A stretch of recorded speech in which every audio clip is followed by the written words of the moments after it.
වස්සාන ධර්ම දේශනා බුදුහාමුදුරෝ දේශනා කළේ අන මතග්ගෝයම් භික්කවේ සංසාරෝ පුබ්බාකෝටින පඤ්ඤායති. සසර අගක් මුලක් බෑ අපට කියන්න. උපදිනව තැනක ජීවත් වෙනවා මැරෙනවා නැවතත් උපදිනවා. අපි අතර ඉඳලා අභාවයට ගිය එක්කෙනා නැවත අපි අතරම උපදින්න පුළුවන්. නැත්නම් රටේ වෙන පවුලක උපදින්න පුළුවන්. එහෙම නැත්නම් වෙනත් රටක උපදින්න පුළුවන්. එහෙමත් නැත්නම් අපට ඔය ග්‍රහලෝක තාරකා වශයෙන් අපට පෙනෙන තවත් මිනිස්යන් සත්වයන් වෙසෙන කොතෙකුත් ග්‍රහලෝක සක්වල ධාතු තියෙනවා. ඒ බඳු ලෝකයක උපදින්න පුළුවන්. නැත්නම් දිව්‍ය ලෝක බ්‍රහ්ම ලෝක ආදී තැන් ඒ කවර කෙනෙකුට උවද බලන්න ඔය වගේ තැන්වල උපත ලබා මෙරි යන ගතියටයි පින්වතුනි සාංශාරික ගමන සංසාරී කියන්නේ. දිනපතා නවතම ධර්ම දේශනා ශ්‍රවණය කිරීමට වස්සාන ධර්ම දේශනා අපගේ YouTube නාලිකාව දැන්ම subscribe කරන්න. බෙල් අයිකනය ක්ලික් කරන්න. ශ්‍රී ලංකා අමරපුර මහා නිකායේ උත්තරීතර මහානායක අග්ගමහා පණ්ඩිත මහෝපාධ්‍යාය ත්‍රිපිටක වාගීශ්වර අපවත් වී වදාළ අතිපූජ්‍ය කොටුගොඩ ධම්මාවාස මහා නාහිමියන්ට උතුම් වූ නිවන් සුව අත්වේවායි වස්සාන ධර්මදේශනා YouTube නාලිකාව ඔස්සේ ප්‍රාර්ථනා කරයි. විචිත්‍ර ධර්ම කතිකයෙකු වූ උන්වහන්සේ පැවැත් වූ දහස් සංඛ්‍යාත දේශනා අතරින් සුවිශේෂී වූ ධර්ම දේශනයක් වස්සාන ධර්ම දේශනා YouTube නාලිකාව ඔස්සේ ශ්‍රාවක ඔබ වෙත මෙතෙන් සිට තිලින කරන වගයි. නමෝ තස්ස භගවතු අරහතෝ සම්මා සම්බුද්දස්ස. නමෝ තස්ස භගවතු අරහතෝ සම්මා සම්බුද්දස්ස. නමෝ තස්ස භගවතු අරහතෝ සම්මා සම්බුද්දස්ස. අදාසි මේ අකාශි මේ ඥාති මිත්තා සඛාච මේ පේතානං දක්ඛිනං දඤ්ජා පුබ්බේ කත මනුස්සරං ඉදං මේ ඥාතිනං හෝතු සුඛිතා හොන්තු ඥාතයෝති. ශ්‍රද්ධාවන්ත පින්වත්නි, කුසල ක්‍රියාවන් ජනතාව කරන්නේ කරුණු තුනක් බලාපොරොත්තු ඇතුව. අද වුණත් අපේ රටේ වුණත් එහෙමයි. බලාපොරොත්තු තුනක් ඇතුවයි පින්වතුනි මිනිස්සු පින්කම් කරන්න. පළවෙනි එක තමයි තමන්ට පින් පිණිස. අපි පෙර යම්කිසි කුසලයක බලයෙන් තමයි අද මේ මිනිස් ජීවිතේ ලබලා තියෙන්නේ. නොයෙකුත් අගහිඟකම් වලින් යුක්ත ලෝකයක මේ තරමින්වත් සැනසිලිදායක ජීවිතයක් අපට ලැබුණේ යම්කිසි පෙරපිනක බලයෙන් ය කියන බව අද වුණත් ලෝකේ රට දෙස බලන විට පැහැදිලිව පේනවා. ඒ බඳු තත්වයක් රටේ ලෝකේ පවතින්නේ. කෑමට ආහාර ටිකක් නැහැ, ඉන්න කියන්න හෙවණක් නැහැ. අසනීපකම් නැති බැරිකම් තව නොයෙකුත් කම්කටොළු නිසා දේශගුණ විපර්යාස.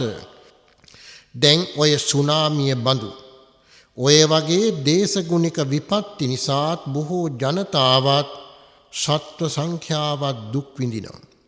එබඳු සමයක එබඳු කාලයක අපි මෙවන් අයුරින් සහනශීලී ජීවිතයක් යන්තමින් හෝ ගත කරන්නේ පිනක බලයෙන් ය කියන බව සෑම බුද්ධිමත් දරුවෙකුට උනත් තේරෙනවා. ඒ නිසා අපි හැකිතාක් දුරට පින් කරගන්න ඕනේ. මව්පිය උපස්ථානයේ වැඩිහිටියන්ට සැලකීම, ඊර්ෂ්‍යා ක්‍රෝධ නොකිරීම, ඉවසීම, ඊළඟට කරුණා මෛත්‍රී ගුණ, පන්සල් විහෙර විහාරස්ථාන, වැඩිහිටි නිවාස, ඔය දසසිල් මෑණිවරුන් පිළිබඳව කරන අප උපස්ථාන, අනගාරිණී වරියන්, ඒ වගේම ආරෝග්‍යශාලා, ඔය වගේ පින්වත්නි නැතිබැරි අයට සැලකිලි, සත්වයින්ට කරන උපකාර, ඝාතනයට ලක් වූ සත්වයන් මරණින් ගලවා ගැනීම, මේ වගේ විවිධ පින්කම් අපි කරනවා. සංඝ සතු දානමේ පින්කම්, කටින පින්කම් ආදිය. ඒ වගේම තම තමන්ගේ වත් පොහොසත්කම් අනුව වෙහෙර විහාරස්ථාන වැඩිහිටි නිවාස ඉස්පිරිතාල ඉස්කෝල ඔය වගේ දේත් හදලා පූජා කරන අය ඉන්නවා. දැන් අපි ඒ කරන්නේ ඇයි අපට පින් ඕනේ. අපි සසර වසනතුරු තව කෙනෙකුට අතපෑමකින් තොරව අපේ කටයුතු අපට කරගත හැකි අයුරින් සහනශීලීව සැපවත්ව ජීවත් වීම අපට අවශ්‍යයි. එතකොටයි තව තවත් යුතුයකම් පින්කම් කරගන්න පුළුවන්. එහෙම කරගත්තොත් තමයි සසර කෙටි කරගන්න පුළුවන්. වඩාත් පින්කම් කරගත්තාම අපේ බුද්ධිය වැඩිපුර ලැබෙනවා. ඊළඟට ආයුෂේ වර්ණේ සැපේ බලය ඔය කියපු බුද්ධිය. ඔය කාරණා පහ වැඩි වෙච්ච එක්කෙනාට වඩාත් පින් කරගන්න පුළුවන්. ඒ නිසා අපි පින්කම් කරනවා අපේ ආත්මාර්ථකාමී බව එකක් කියනකොට. ඒක අතකින් අපේ තත්ත්වයේ උසස් කර ගැනීම. මෙලවත් පරලවත් අපි දන්නවා මෙරව පින්කම් කරනකොට පෙරපින් අපට විපාක දෙන්න පටන් ගන්නවා. අපි සංසාරේ විටින් විට කරගත් නොයෙකුත් කුසල් තියෙනවා. විපාක නොදුන්න ඒ පින් විපාක දෙන්න පටන් ගන්නවා මෙතන යහපත් ගුණවත් අයුරින් අපි කටයුතු කරනකොට. ඊළඟට ඒ නිසා අපි පින් කරනවා. දෙවෙනි පරමාර්ථය තමයි විශේෂයෙන් අපේ ඥාතීන්ට අපිව හදලා වඩලා තනලා සැපවත් බවට පත් කළ මියගිය අපේ මව් දෙමව්පියන් ඒ වගේම අපේ දූ දරුවන් සහෝදර සහෝදරියන් අඹුසැමියන් ඥාති මිත්‍රාදී ගුරුවරුන් ගුරුවරියන් මේ ආදී වශයෙන් අපට උපකාරකවත් කොට අපින් ඈත්තුණු අය බොහොම ඉන්නවා. කෙලෙහි ගුණයක් වශයෙන් ඒ අයට පින් දීමත් අපි කරන පින්කම් වලින් බලාපොරොත්තු වෙන දෙවෙනි අදහසයි. තුන්වෙනි කාරණේ අපි කැමති ආරක්ෂාවක් ඇතුව ඉන්න. ඒ නිසා අපි මේ සිදු කරගනු ලබන කුසල් දෙවියන්ටත් අනුමෝදන් කරලා ඔවුනොත් සැපවත් කරලා ඒ දෙවියන්ගේ අනුග්‍රහයත් අපි ලබා ගන්න කැමති. ඒකත් ලෝකයේ තියෙන බලයක්. භූත බලය, දේව බලය, සත්වයින්ගේ බලය, තාරකාවල බලය, ග්‍රහලෝකවල බලය, ඒ ඔක්කොම බලවලට වැඩි මිනිස්යාගේ බලය. අද එය කොතරම් දියුණුවටපත් වෙලාද කියන බව මේ පින්වතුන් දන්න. අන්න ඒ නිසා පින්වත්නි ඕකයි මං කිව්වේ කරුණු තුනක්. අපට පින් පිණිස අපිට උපකාරවත් කොට මියගිය අපේ අයට පින්දීම පිණිස ඔවුනුත් සැපවත් කිරීම අපේ පැතුමක්. එය ලොකු යුතුයකමක්. ඒ වගේම දෙවියන් සතුට කොට ඒ අදෘශ්‍යමාන දේව බලවලින් ලැබෙන පිහිටක් ඇතොත් ඒ බලයත් ලබා ගැනීම අපේ තුන්වෙනි අදහසයි. එතකොට මා විස්තර කිරීමට බලාපොරොත්තු වෙන්නේ තුන්වෙනි කරුණයි. අපි නිරන්තරයෙන්ම ගරුතර මහා සංඝයා වහන්සේ ගෙවල් වල ධර්ම දේශනාවලට වඩිනවා. 7 දවසේ බණ, 3 මාසේ බණ, අවුරුද්දේ බණ ඔය මොකටද යන්නේ? ඉන් පසුව දානයක් පූජා කරලා මියගිය අයට ඒ ගෙදර අය පින් දෙන්න. ඊළඟට ඔය අතර සමහර අය තනි වියදමින් වැඩිහිටි නිවාස හදනවා ලක්ෂ ගණන් වියපැහැදම් කරලා. ඒ අයගේ ශ්‍රද්ධාවත් පුළුවන්කමත් බැරිම එක්කෙනා සිල් සමාදන් වුණ උපාසක උපාසිකාවන්ට දන් වේලක්වත් දීලා මියගිය අයට පින් දෙනවා. ඔය වගේ විවිධ අයුරින් අපි පින්කම් කරනවා. පින්කම් කරලා අපි ලබාගත් පින ඒ අයටත් නම් ගම් සිහිපත් කරලා පින් දෙනවා. දැන් එතකොට ප්‍රශ්නයක් තියෙනවා මේ කවුරු වුණත් අහන්න පුළුවන් එකක්. දැන් අපි මේ දින 7න් 3 මාසින් අවුරුද්දෙන් 2කින් ඒ විදිහේ පින් අනුමෝදන් කරනවා දාන ආදී පින්කම් කරලා. තව ශාසනික ආගමික පොදු කටයුතු කරලා ඒ පින් අනුමෝදන් කරනවා. උයන් වතු පැම්පකුණු වැඩිහිටි නිවාස පාසල් ඉස්පිරිතාල මං මතක් කළාක් මෙන් විහාර දාගැප් වහන්සේලා ධර්මශාලා සංඝාවාස බෝධිගර පාලං ඒ දඬු ඔය වගේ දේත් කරලා ඒ ලැබෙන කුසල් මියගිය ඥාතීන්ට පින් දෙන්න පුළුවන්. දැන් තියෙන ප්‍රශ්නේ තමයි අපි අනුමෝදන් කරන කුසල් අපි බලාපොරොත්තු වෙන ඥාතීන්ට නොවරදවාම ලැබෙනවද? ඒක වැදගත් ප්‍රශ්නයක්. අපි පින් දෙනවා දෙන පින් ඒ අයට ලැබෙනවද? පින්වතුනි මතක තබාගත යුත්තක් අපි දෙන පින් මිය යන හැම කෙනෙකුටම උවමනා නැහැ. අපි වුණත් යම් කිසි දවසක මේ ලෝකේ අත අරිනවා. ඒ අත ඇරිය දාට අපිටත් සමහර විට මේ පින් උවමනා නැති වෙන්න පුළුවන්.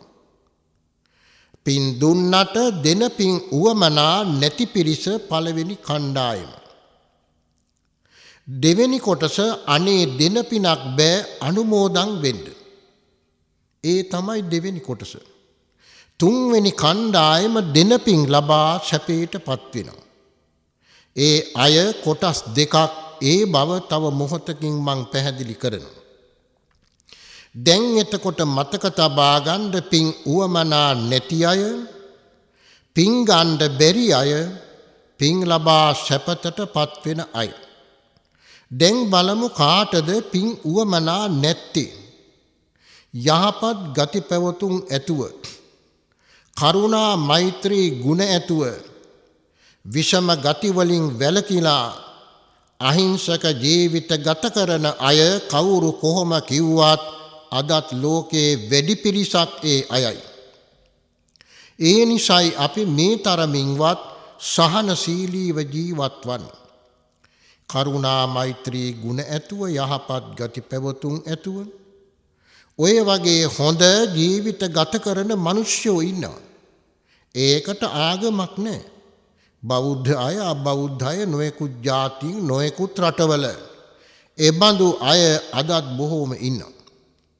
ඒ වගේ යහපත් ගති ගුණ ඇති අය තමන්ගේ මව්පියන් රැක බලාගෙන දූ දරුවන් හොඳට රැක බලාගෙන යුතුයකම් ඉටු කරගෙන හොඳ අදහස් ඇතුව ඊර්ෂ්‍යා ක්‍රෝධකම් නැතුව අහිංසක හොඳ ජීවිත ගත කරන අය. ඔය අතර තමන්ගේ වත් පොහසත්කම් අනුව පුළුවන්කම් අනුව අර මා කලින් මතක් කළාක් මෙන් සමාජයට ලෝකයට වැඩදායි බොහෝ කටයුතුත් කරන අය ඉන්නවා. අන්න එබඳු අය පින්වතුනි කායස්ස භේදා පරං මරණා සග්ගං ලෝකං උපපජ්ජති. මරණින් පසු ඒ අය මේ දෙන පිනක් උවමනා නැති බලගතු සම්පත් ඇති ලෝකවල නැවත උපතක් ලබනවා. ඒකයි පින් උවමනා නැති පින්වත්නි. පින් උවමනා නැති කොටස තමයි ඒ. අපි දෙන පිනක් ඒ අයට නැහැ උවමනා කරන්නේ. ජීවත් වෙන කාලේ යුතුයකම් කරගෙන දූ දරුවන් රැක බලාගෙන අහිංසකව හොඳ සාමකාමී ජීවිත ගත කළා. වටිනා පින්දහම් කරගත්තා. තම තමන්ගේ ආගමට ධර්මයට අනුව.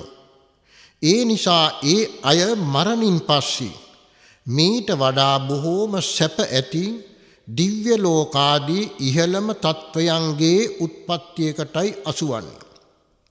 මනුෂ්‍ය ලෝකේ උපත ලැබුවත් ඉහළම සම්පත්ති රටක සම්පත්ති සමාජයක අඩුපාඩුවකින් තොරව ඉහළම ජීවිතයක් ලැබෙනවා.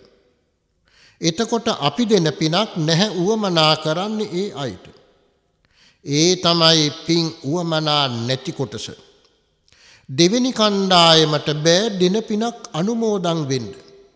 ජීවත් වෙන කාලේ නොයෙකුත් සාපරාදී ක්‍රියාවල් කරගෙන මව් දෙමව්පියන් ගැන තැකීමක් නැතුව හොඳ නරක දෙක ගැන හැඟීමක් නැතුව විවිධාකාර වැරදි කරගෙන තමන්ගේ දූ දරුවන් පවා අනාථ බවට පත් කරගෙන සාහසික දරුණු ජීවිත ගත කරන අයත් ඉන්නවා. අන්න එහෙම අය පින්වත්නි කායස්ස භේදා පරං මරණා අපායං විනිපාතං දුක්ගතින් උපපජ්ජති. අනේ මේ දෙන පිනක් අනුමෝදන් වෙන්න බැරි ඔය තිරිසං අපාය තිරිසංගත සත්ව ලෝකේ උත්පත්තියක් ලබනවා.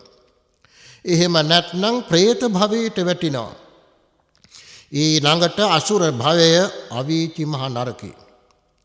ඔය සතර අපායට වැටුනොත් පින්වතුනි බෑ දින පිනක් අනුමෝදන් වෙන්න.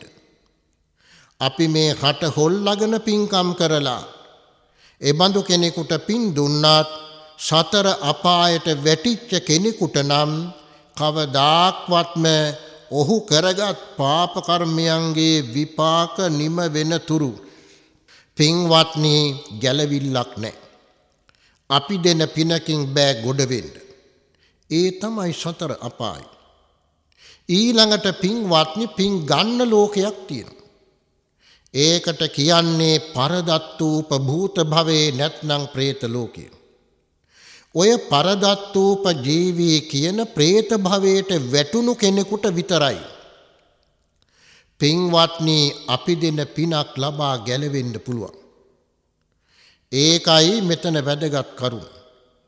අන්න එබඳු තැනකට වැටුණි නම් යම් කෙනෙක් ඒ අයට මේ දෙන පින ලබා ගොඩ වෙන්න පුළුවන්. දැන් අපි පින් දෙන්නේ අපිට මතක ඇති අය සිහිපත් කරගෙන. නමුත් පින්වත්නි අපි පින් දෙනකොට ඉදං මේ ඥාති නං හෝතු සුඛිතා හොන්තු ඥාතියෝ. ඉදං මේ ඥාති නං මේ මාගේ. ඉදං වෝ ඥාති නං කිවද වරදක් නැහැ. ඉදං වෝ කියලා කියන්නේ අපගේ. අපගේ හරි මාගේ හරි එහෙම හිතුවට වරදක් නැහැ. ඥාතීන්ට මේ සිදු කරගනු ලැබූ පුණ්‍ය බලයෙන් ඥාතීනං ඥාතීන් සුඛිතා හොන්තු සුවපත් වෙත්වා. කවුද ඥාතයෝ? අපේ ඥාතීන්. එතකොට පින්වත්නි ඒ පින ලබා අපිට මතකයක් නැති මීට අවුරුදු 25කට 30කට 40කට 50කට පෙර උවද අපේ පවුල් වල ඉඳලා මැරුණු කෙනෙක් ඇත්නම් පින් බලාපොරොත්තුව ඒ අයටත් ගන්න පුළුවන්. ඒ විතරක් නෙමේ සසරගත අයටත් පුළුවන්. බැරි වෙලාවත් අපි හිතමු අපේ මියගිය ඥාතිවරයෙක් හෝ ඥාතිවරියක් මේ ආත්මෙ නෙවෙයි. මීට ආත්ම 60 70කට පෙර නැත්නම් 30 40000කට පෙර අපේ මියගිය ඒ ආත්ම කෙනෙක් ඇත්නම් පින් බලාපොරොත්තුව ඔය කියන පරදත්තූපජීවී പ്രേත භවේ ඉන්නවනම් ඒ පින් ලබා ඔවුන්ටත් සැපයටපත් වෙන්න පුළුවන්. දැන් බලන්න මෙතන වැදගත් කරුණු දෙකක් නැවත මේ පින්වතුන්ට මට පිළිවනින් මතක් කර දෙන්න. බිම්බිසාර මහරජතුමාටයි තිරෝ කුඩ්ඩ සූත්‍රයේ දේශනා කළේ. එතුමා තමයි බොහෝම භයානක සිහිනයක් අතිවිශාල භූත කොටසක් പ്രേත පිරිසක් ඊ타ත්ම දුක්ඛිත ශරීර මාලිගාව වට කරගෙන අඬන වැළපෙන හැපෙන ආකාරයක් සිහිනෙන් දැක්කා. රජතුමා බියටපත් වුණා.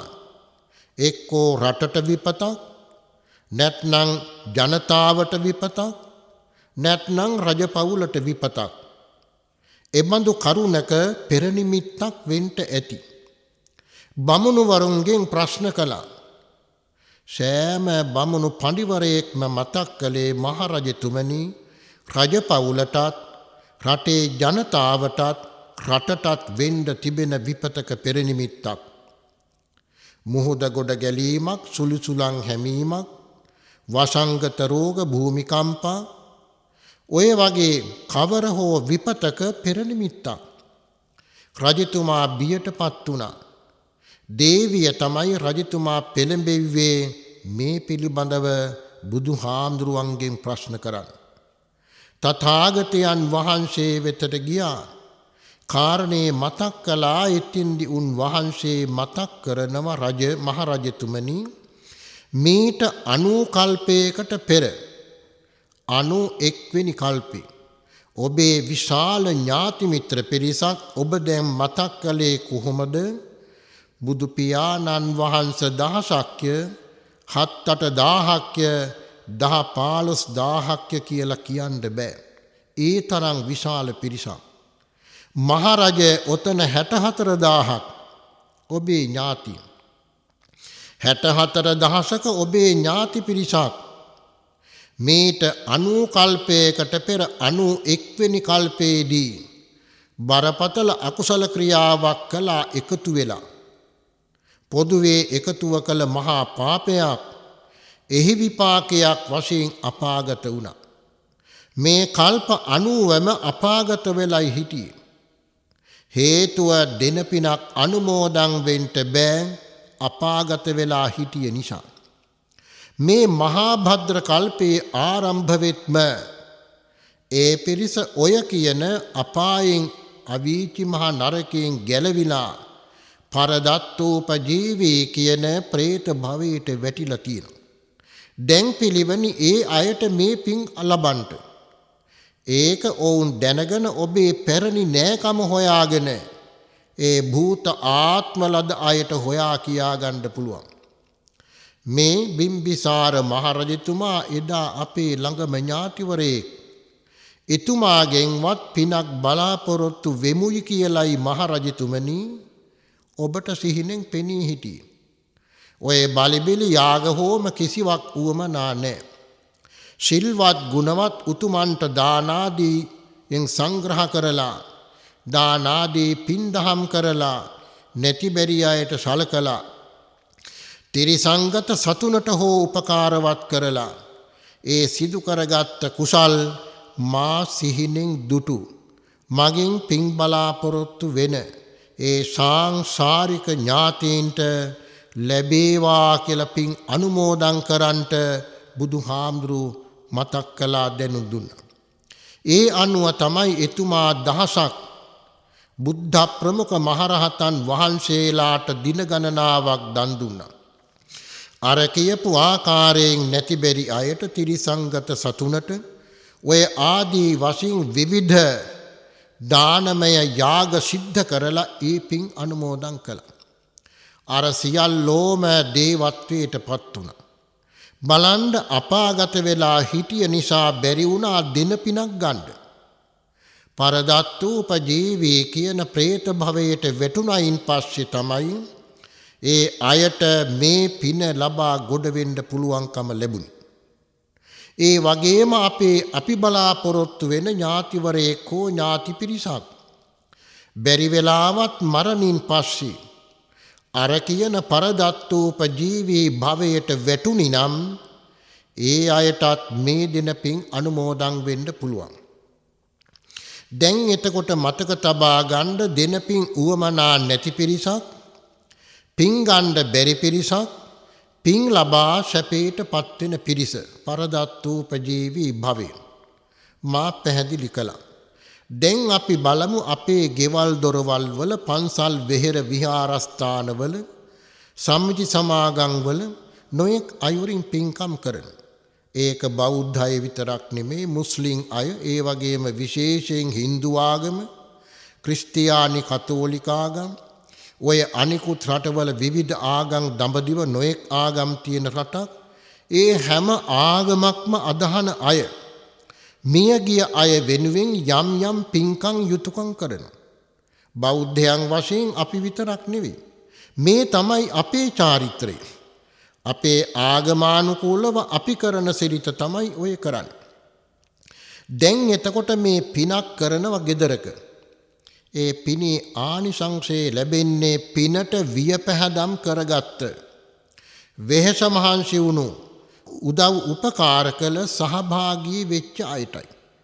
මෑණියන්ට පින් දෙන්නේ කියලා හිතාගෙන ගෙදර අපි හිතමු මහා පින්කමක් කළයි කියලා ඒ පින පින්වතුනි ඉබේ මෑණියන්ට ලැබෙන්නේ මේ පින ලැබෙන්නේ අපටයි. ඒ ගැන හිතුවේ වෙහෙස මහන්සුනේ වියපැහැදම් කළේ අපි. දැන් ඊළඟට පින කරලා ඉවරයක් වුණායින් පස්සේ දෙවෙනි කාරණේ තමයි අපි උපදවාගත්ත අපි ලබාගත්ත පින අර ඥාතීන්ට අනුමෝදන් කරන්න ඕන. ඔන්න ඕක මතක තියාගන්න. ගෙවල් වල පන්සල් වල විහාරස්ථානවල කෝවිල් වල පල්ලි පන්සල් නොයෙක් තැන්වල ඔය මියගිය අයට පින් දෙන්න යුතුයකම් කරනවා. ඊළඟට එය අපි දැන් අපිටයි ලැබෙන්නේ පින. අපට ලබාගත් පින දැන් අපි මනෝමය වශයෙන් මේක මනෝමය බලවේගයක්. මේ පින කරුණා මෛත්‍රියෙන් යුතුව ඒ අයට අනුමෝදන් කරන්න ඕන. ඒ අයට අනුමෝදන් කරන්න ඕන. අනුමෝදන් කරන්න කාරණා තුනක්. නිකන් හිතුවට බෑ. දැන් මම කියන්නම් අපේ බෞද්ධ චාරිත්‍රයට අනුව සංඝසතු දානයක් දීලා කලින් පිරිතක් කියලා එක්ක තව පින්කම් කරලා පින්කම නිම වෙනකොට කවුරුත් හොඳට පැදුරු දාලා වාඩි වෙනවා මේ පින් දෙන්න. දානෙන් පස්සේ. එතකොට පිරිසිදු පැදුරක් මත හොඳ පිරිසිදු සුදු රෙදි කෑල්ලක් එලලා ඒ මත පිරිසිදු පිඟානක් හිස් පිඟානක් පිඟාන මත පිරිසිදු කෝප්පයක් පිරිසිදු කෝප්පයක් අරගෙන ඊළඟට පින්වත්නි පිරිසිදු කෝප්පයට වතුර ඉතිරින තරම් අල්ලන පිරිසිදු කෙන්ඩියක් ගන්න. කෙන්ඩියට පිරිසිදු ජලය ගන්න ඕන. දැන් අපේ රටේ උනත් අදත් සමහර පළාත්වල පැන් වැඩිවීමට ගන්න පින්වතුනි තැඹිලි වතුර නැත්නම් කුරුම්බ වතුර. අදහස මොකක්ද? ඊ타ත්ම පිරිසිදු ජලය විය යුතුයි කියන බවයි.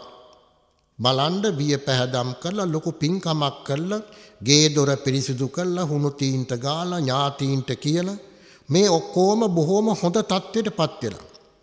ඊළඟට අපේ පිරිසිදු පිඟානක් ඒ උපකරණත් අරගෙන පිරිසිදු ජලයෙන් තමයි සාක්ෂියට ගන්න. සාක්ෂියට ගන්න පිරිසිදු ජලය. එතකොට දැන් ඔය බුරුම කාම්බෝජාදී රටවල තියෙනවා සිරිතක්. එහෙ තැඹිලි නෑ. ඒගොල්ලෝ ගහකට නැගලා ලොකු කුරුම්බ ගෙඩියක් දෙකක් කඩලා අරගෙන බහිනවා බිමට දාන්නේ නෑ. ඒක අරගෙන මල් පැලක් වගේ තැනක උසක තියලා ඊට පස්සේ කරන්නේ මොකක්ද? ඒකේ ඇස්ස කපලා පැන් වඩන වෙලාවට අර කෙන්ඩියට දාගන්නේ අර පිරිසිදු පැන්. ඒවා මේ බුදුහාමුදුරෝ දේශනා කළ දේවල් නෙමෙයි. එක රටවල පින්වත්නි පවත්වාගෙන එන චාරිත්‍ර ධර්ම. අපේ රටෙත් එහෙම කොතෙකුත් තියෙනවා. කොහොම හරි අදහස පිරිසිදු පැන්.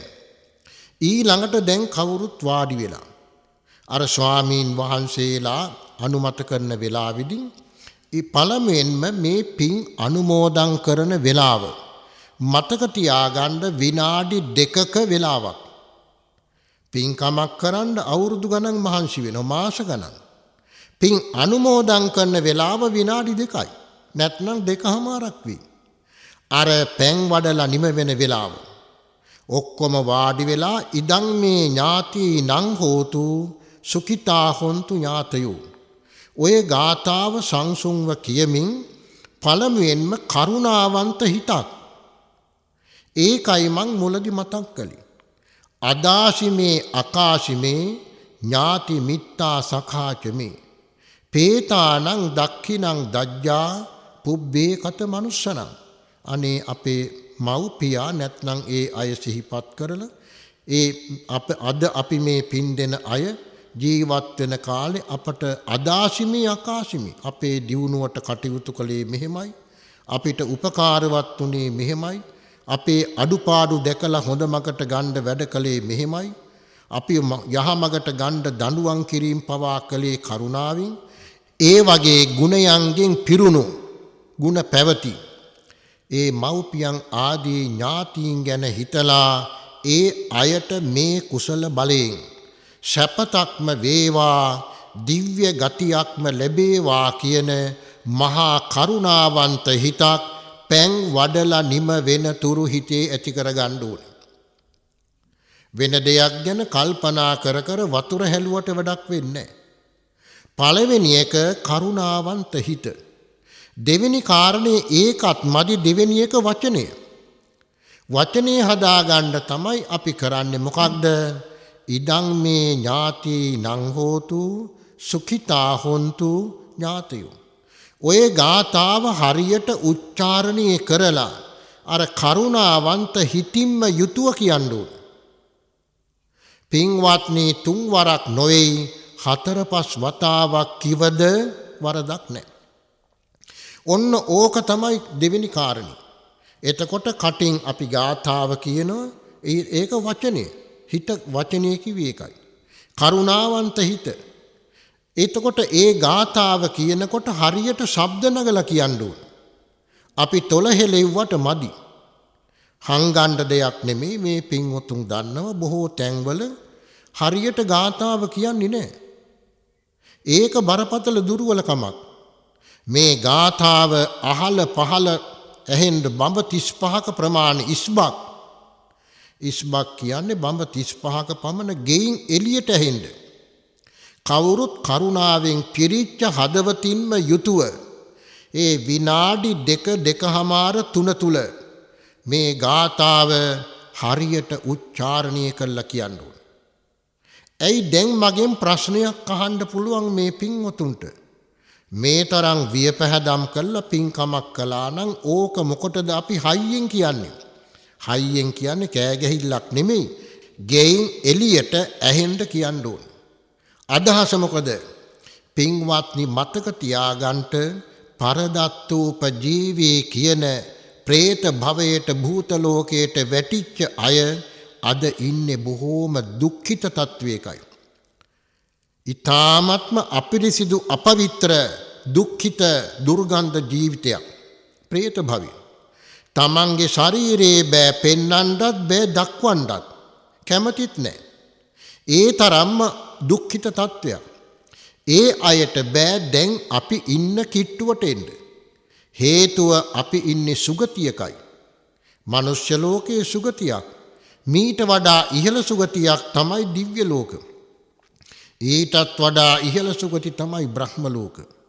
එතකොට පින්වත්නි ඔය වගේ මනුෂ්‍ය ජීවිතේ ඉන්න අපි සුගතියක් අපේ පින වැඩි අපට තේරුනේ නැතුවට අර භූත ලෝකයක් එක්ක සංසන්දනය කරනකොට ඒ නිසා ඔවුන්ට බෑ අපි වෙතට එන්න බෑ අපි ළඟට එන්න. ඒ නිසා අපේ කටහඬක් ඇහෙන ප්‍රමාණයක මේ පින් අනුමෝදන් වෙන්න රැඳිලා ඉන්නවා.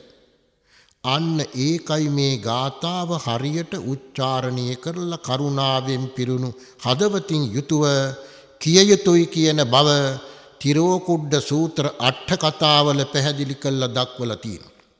දෙවෙනි කාරණය. දැන් අනිත් බෞද්ධ රටවල් වල ඔය කාම්බෝජේ ලාවෝසයේ විශේෂයෙන්ම තායිලන්ත ආදී ජපානයේ පවා එහෙමයි බොහොම කොටස්වල ගාථාවේ ඒ බෞද්ධයන් හරියට ශබ්ද නගලා කියනවා.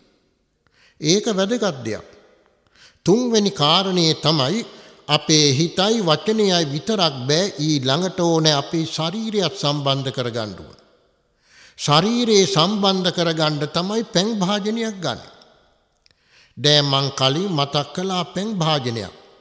අර පිරිසිදු ජලය, පිරිසිදු කෙන්ඩියක්, පිරිසිදු පැන් ඒ අරගෙන පින්වතුනි පැන් වඩන්න ඕන එකපාරට සමහර තැන්වල මේ පින්වතුන්ටත් පේනිලා ඇති වතුර ටික එකපාරට හලනවා. ඒක වතුර හැලීමක් නෙමෙයි ජලය තමයි සාක්ෂියට බොහොම පුරාණ කාලවල ඉඳලා ගන්න.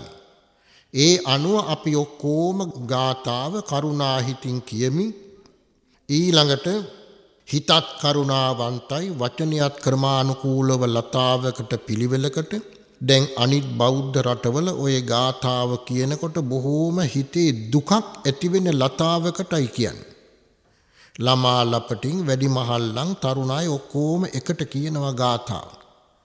බඹ 35ක් නෙමෙයි ඊටත් වඩා ඇහෙනවා සමහර රටවල ඒ ගාථාව කියනකොට.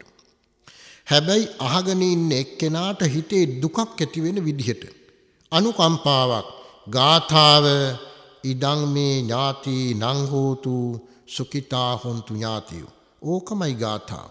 වෙනසක් නැහැ. බලන්න ඒ තරම් ක්‍රමයකට ඒ යුතුයකම ඉටු කරන්න. තුන්වෙනි එක ශාරීරිය සම්බන්ධ කරගන්න. ඒකට තමයි gedara දෙන්නෙක් තුන් දෙනෙක් පැන් භාජනේ අල්ලගෙන ටික ටික පැන් වැඩිමක් කරනවා වතුර වැක්කිරීමක් නෙමෙයි ඒක. පැන් වැඩිමක්. මේ පිරිසිදු ජලය කරුණාවන්ත හිතින් කවුරුත් ගාථාව කියමින් ටික ටික ඉතිරිලා යන්න පැන් වඩනවා. ඒ වෙලාව වනතුරු අපි ගාථාව කියනවා. අපේ රටේ ශිරිත ඒ පින්කමට සම්බන්ධ වෙච්ච බෞද්ධ හැම කෙනෙක්ම අර පැන් වඩන අයත් එක්ක එකට ඉදං මේ ඥාති නං හෝතු සුඛිතා හොන්තු ඥාතියෝ. ඔය ගාථාව කියනවා. නමුත් අනිත් බෞද්ධ රටවල ඊට වඩා එහාට ගිහින් තියෙනවා.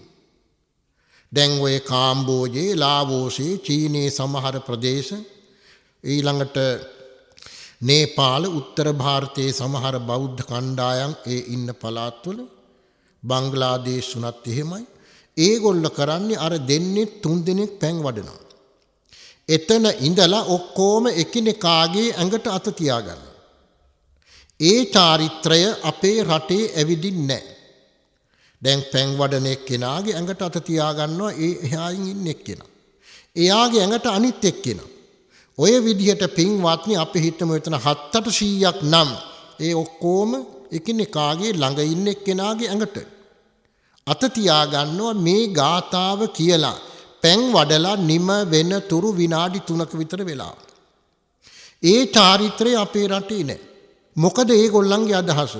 ඒ අය කියන්නේ මේ පින්කමට සම්බන්ධ වුණ ආගිය අපි හැම කෙනෙක්ම හිතෙන් විතරක් නොවේ, වචනයෙන් විතරක් නොවේ, ශාරීරික වශයෙන්ද මේ පින්කමට කොටස් කරුවෝ වෙනවා කියන බවයි එයින් සංකේතවත් කරන්නේ. අදහස් කරන්නේ ඒකයි. බලන්න ඒ සිරිත අපේ රටේ නෑ ඇවිදින්. ඔන්න ඔය තරම් ලෙඩිකමකින් බැඳීමකින් යුතුවයි මියගිය අයට පින්දීම කරන්න. තවත් එකක්. පැන් වඩලා පින් දෙනකොට ගෙදරක අර ගෙදර එළියට පහළියට පෙනෙන ජනෙල් ටික හොඳට අරිනවා. දොරවලුත් අරිනවා. අර තිර තියෙනවා නම් ජනෙල් වල දාලා ඒ තිරත් ගැට ගහනවා. මෙතන ගේ මැද්දි ශාලාවේ අපි හිතමු දැන් දානීය දීලා ඉවරලා පැන් වඩනවා. මේ සිද්ධිය අර භූත කොටස් වල අයට ඇහෙන්නත් ඕනේ, පෙනෙන්නත් ඕනේ. ඒ අයට බෑ අපි අසලට එන්න අර කියපු කරුණ. දැන් ඉන්නේ දුගතියකයි. ඒ නිසා අපේ කටහඬක් ඇහෙන ප්‍රමාණයක, අපිව පෙනෙන ප්‍රමාණයක, අපි මේ ක්‍රියාව හොඳට දැනෙන පෙනෙන ප්‍රමාණයක ඒ අය බඹ 35කටත් ඈත් ඒ වගේ ප්‍රමාණයක ඉඳලයි මේක ශ්‍රවණය කරන්නේ දකින්න. අන්න ඒ නිසයි මේ ගාථාව හරියට උච්චාරණය කරලා පැන් ටික වඩලා කරුණාවන්ත හිතින් අපි උපදවගත්ත මේ පුණ්‍ය බලය අපේ ඥාතීන්ට ලැබේවා. අපෙන් පින් බලාපොරොත්තු වෙන ඒ කවර කෙනෙකුට උවද මේ පුණ්‍ය බලයෙන් සපතක්ම වේවා කියලා පින් අනුමෝදන් කළ යුතුව තිබෙනවා. අන්න ඒකයි මේකේ නියම ක්‍රමය. ඔය නිසා අපි දන්නව හැමතැනම පින් දෙනවා මියගිය ඥාතීන්ට. නමුත් ඔය කියපු කරුණු අඩුපාඩු සහිතව කෙරෙන බව මේ අහගෙන හිටිය කාටත් ඇඟෙන්න ඇති. ඒ නිසා කරුණාවන්ත හිත ගාථාව හරියට උච්චාරණය කොට කීම ඊළඟට ශරීරයේ සම්බන්ධ කර ගැනීමට පැන් වැඩීම. ඔය කාරණා තුන සම්බන්ධ වෙනකොටයි අර මියගිය යම්කිසි භූත කොටස් ඇතනම් මේ ආත්මේ අය වෙන්න පුළුවන්. මේට ආත්ම 60-70කට පෙර අර බිම්බිසාර මහරජුරුවන් වගේ කල්ප ගණන් ඈත ඥාතීන් අපටත් කොච්චරවත් ඉන්න පුළුවන්. බුදුහාමුදුරෝ දේශනා කළේ අන මතග්ගෝ යම් භික්කවේ සංසාරෝ පුබ්බා කෝටින පඤ්ඤායති. සසර අගක් මුලක් බෑ අපට කියන්න. උපදිනව තැනක ජීවත් වෙනවා, මැරෙනවා, නැවතත් උපදිනවා. අපි අතර ඉඳලා අභාවයට ගිය එක්කෙනා නැවත අපි අතරම උපදින්න පුළුවන්. නැත්නම් රටේ වෙන පවුලක උපදින්න පුළුවන්. එහෙම නැත්නම් වෙනත් රටක උපදින්න පුළුවන්. එහෙමත් නැත්නම් අපට ඔය ග්‍රහලෝක තාරකා වශයෙන් අපට පෙනෙන තවත් මිනිස්යන් සත්වයන් වෙසෙන කොතෙකුත් ග්‍රහලෝක සක්වල ධාතු තියෙනවා. ඒ බඳු ලෝකයක උපදින්න පුළුවන්. නැත්නම් දිව්‍ය ලෝක, බ්‍රහ්ම ලෝක ආදී තැන්. ඒ කවර කෙනෙකුට උවද බලන්න ඔය වගේ තැන්වල උපත ලබා මෙරි යන ගතියටයි පින්වතුනි සාංශාරික ගමන සංසාරී කියන්නේ. ඒ නිසා සසරගත කොතෙකුත් ඥාතීන් ඉන්නවා. ඒ අයටද මේ පිනෙන් සපතක් වෙනවා. බිම්බිසාර මහරජතුමාගේ පූර්වාදර්ශය අපට ඊ타ත්ම වටිනවා. මෙලව නෑ පිරිසකට නෙමෙයි ඒ පින් දුන්නේ. සංසාරගත ඥාති පිරිසකටයි. අන්න ඒ නිසා පින්වත්නි කල්පනා කරගන්නට උත්කෘෂ්ඨ උදාර පින්කමක් මේ ගැන කියනවා නම් තව පැය ගණනක් කිය යුතු කරුණු අපේ අට කතාවල මූලිකත්වයේ අරගෙන තිබෙන්නේ තිරුකුඩ්ඩ සූත්‍රයයි.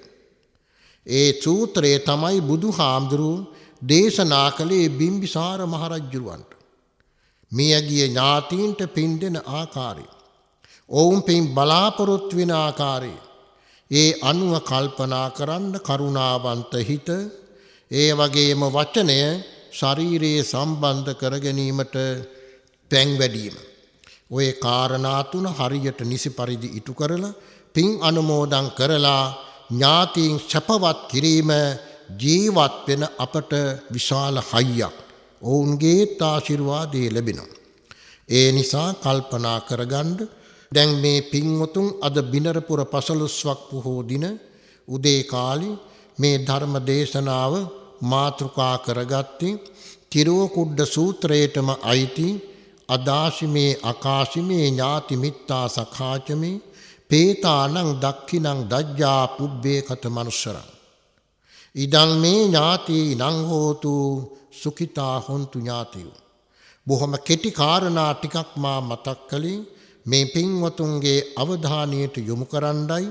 අපිට හැකි පමණින් පින් දහම් කරලා අපිත් පින් ලබාගෙන ඒ අයත් සැපවත් කිරීමට අර කියන අයුරින් කරුණාවන්ත හිත ඇතුව පින් අනුමෝදන් කළ විට අපේ පින තව තවත් වැඩි වෙනවා. ඒ නිසා ඒ බඳු පුණ්‍ය කර්ම බලයෙන් අපි සෑම දිනාටම තම තමන් පතන බෝධියකින් ඈතර වීමෙන් ලබන අමා මහ නිවන් සම්පත්ම ලැබේවා කියලා කවුරුත් ප්‍රාර්ථනා කරගන්න.